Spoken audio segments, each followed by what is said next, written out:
Hello, my name is Tristan Flute, and welcome to my presentation on forensic psychology and the competency evaluations during the Nuremberg trials and the Tokyo trials.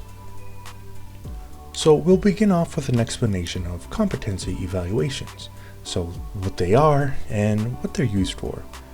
So competency evaluations are assessments held to see if a person is fit to stand trial, meaning they can understand the charges brought against them in the court proceedings, and as well as just being able to meaningfully assist in their own defense. So without the defendant being able to understand what is happening and to be able to defend themselves, then the entire trial would be considered unfair. So this idea and concept makes sure that there is no manipulation or exploitation upon the defendant. So now onto the Nuremberg trials. After World War II and the atrocities of the Axis powers were finally put to an end, there were many Nazis who remained in prison. There was really only a couple options for them. One, to release them, two, to kill them, or what they ended up doing, try them in court.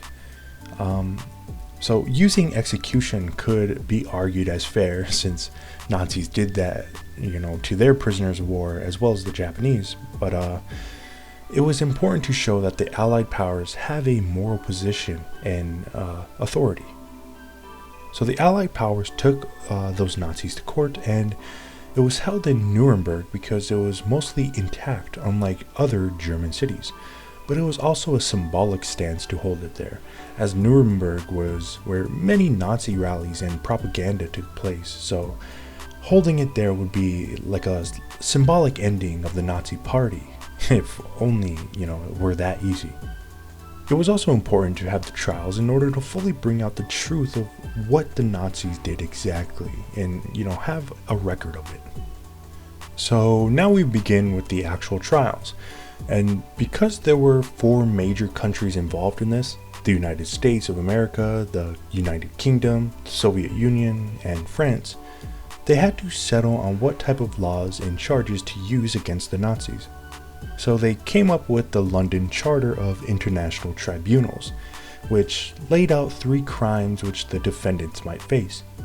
These are crimes against peace, such as planning and starting the war in the first place, war crimes, such as killing prisoners of war, and crimes against humanity, like killing civilians, deportations, concentration camps, and just overall the horrific event that was the Holocaust. So the courts were set up to use 4 judges, and one from each nation, and they will preside over these hearings.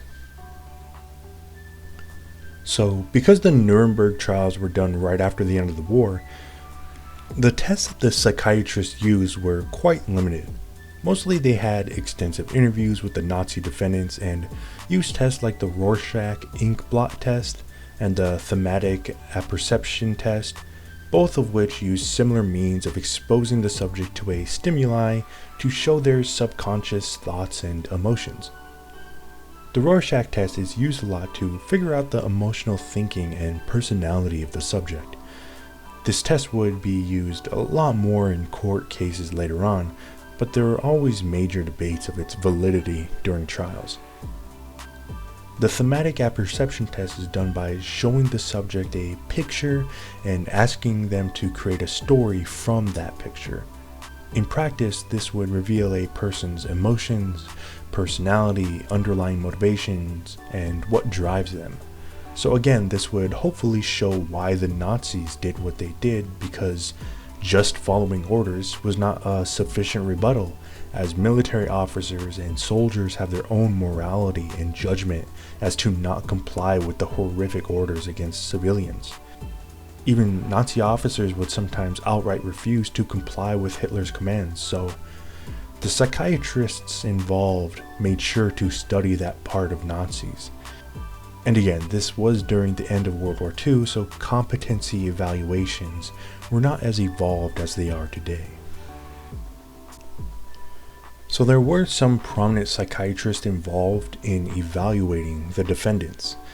One of them was Leon Goldenson, another Douglas Kelly, and Gustav Gilbert.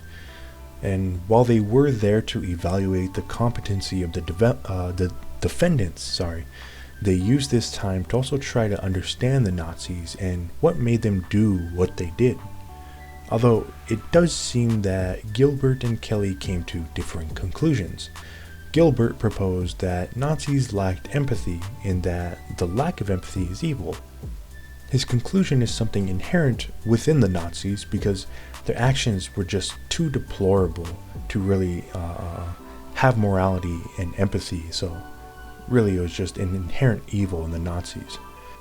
While Kelly concluded that the Nazis and their actions were a product of circumstance, that of overwhelming ambition, low ethical standards, and a strong tie to nationalism, all allowed these atrocities to take hold. There's even a strange thing about Kelly and his admiration of Goering, and both of them were observed as similar in nature and of personality. He also died the same as Goering, which was a suicide by ingesting a cyanide pill. So while Kelly was there to understand why the Nazis were successful as to prevent something like this happening again, I am bringing this up because Kelly had kind of an inappropriate relationship with Goering. I mean, Goering even asked Kelly to adopt his daughter if he and his wife were to die. So there are some criticisms there. Nevertheless, during these interviews and tests done by Gilbert, Kelly, and Goldenson, many of the high-ranking Nazis would be found to have some form of disorder. For example, according to Goldenson, who would take after Kelly after he left, Goering showed many signs of a psychopath, or in the modern term, antisocial personality disorder. Goering wanted to secure his legacy and even committed suicide in a final defiant way to achieve martyrdom. So there were definite signs of disorders in the high-ranking officers. So we continue on to the actual trials.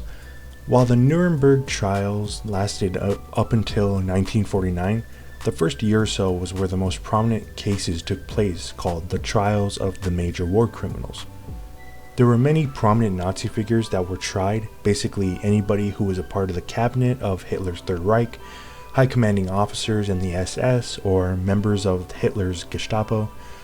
So this is basically people like Rudolf Hess, who was the deputy Führer, Hermann Göring, who created the Gestapo and was one of the most influential men in Nazi Germany besides Hitler, Albert Speer, who was an architect, and also the only man to be found mentally unfit to stand trial, Gustav Krupp, which was due to his senility. So while Gustav did help the Nazis, the point of competency in forensic psychology is to assess the defendant's mental capacity during the trials, not at the time of his actions. So again, this is just to keep justice fair and impartial.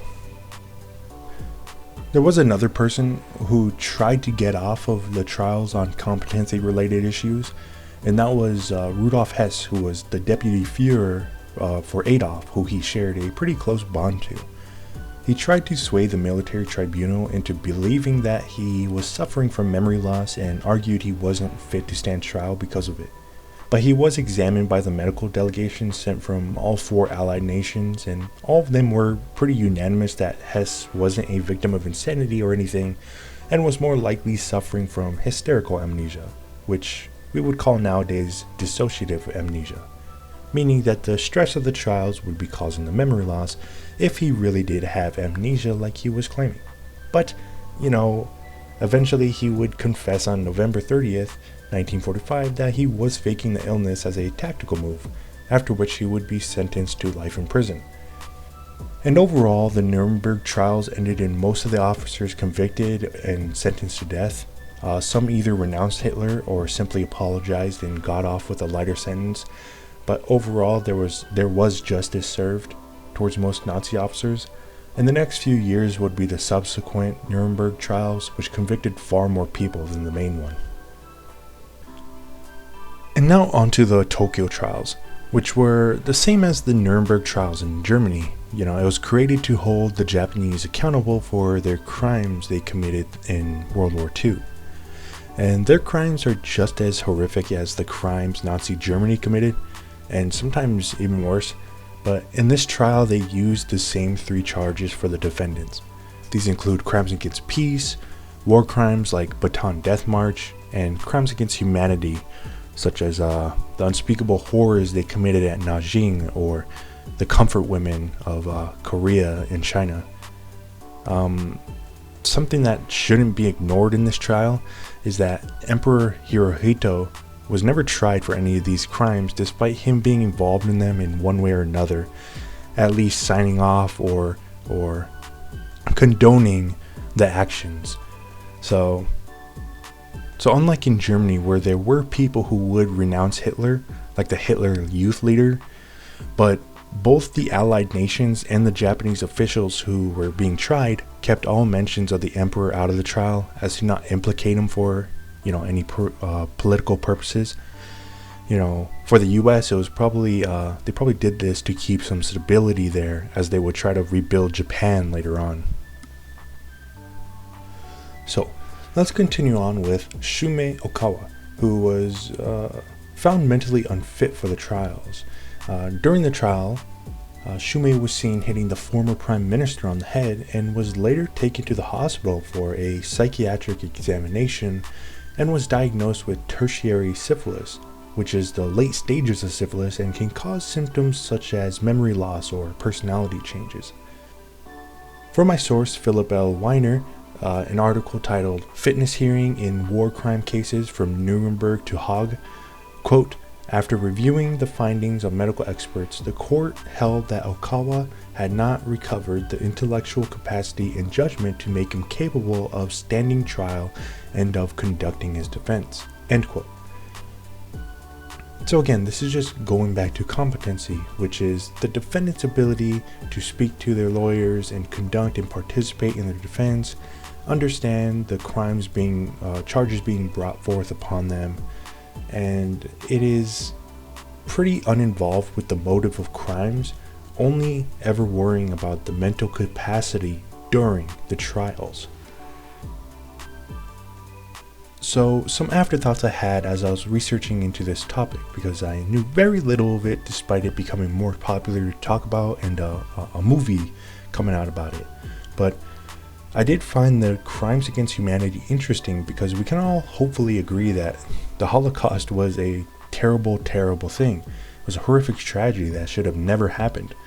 But why do we not try the United Kingdom or the United States for the bombing of Dresden, which killed an approximate 25,000 civilians? Or the Soviet Union for their war crimes or the sexual violence they committed in Germany? Or for that matter, why were there no prosecutions over Hiroshima and Nagasaki, which killed a few 100,000 civilians? This question isn't so much to do with downplaying the atrocities committed by the Axis powers or somehow deny the legitimacy of either the Nuremberg trials or the Tokyo trials, but it is interesting to think about how the Allied powers winning excused them from being tried with similar crimes. They even let people like Emperor Hirohito go due to political purposes. There were even doctors in Nazi Germany and Imperial Japan that did inhuman experiments on people, but the doctors in Nazi Germany were taken to trial in the Nuremberg trials. But the United States, in comparison, helped cover up and grant immunity towards the Japanese doctors who did the same type of experiments just in order to keep their research data. Again, it is a terrible thing to pick and choose which justice will be brought forth, and situations like this always bring me back to a quote I love in One Piece. It goes, quote, "Justice will prevail? Of course it will, because whoever wins becomes justice," end quote. But nevertheless, we are blessed to live in a world where the Allied powers won and not the Axis powers, for we might have not even gotten any trials or justice at all, because the Nazis and the Imperial Japanese were not friendly to their enemies, let alone prisoners of war, so execution is much more likely than trials and fairness, which again is why I appreciate things like the competency evaluations as they are a small but very important part of how justice has to be impartial and fair. And now I just want to thank you for your time. Thank you for this class and teaching me about this interesting subject. And finally, happy holidays. So thank you and goodbye.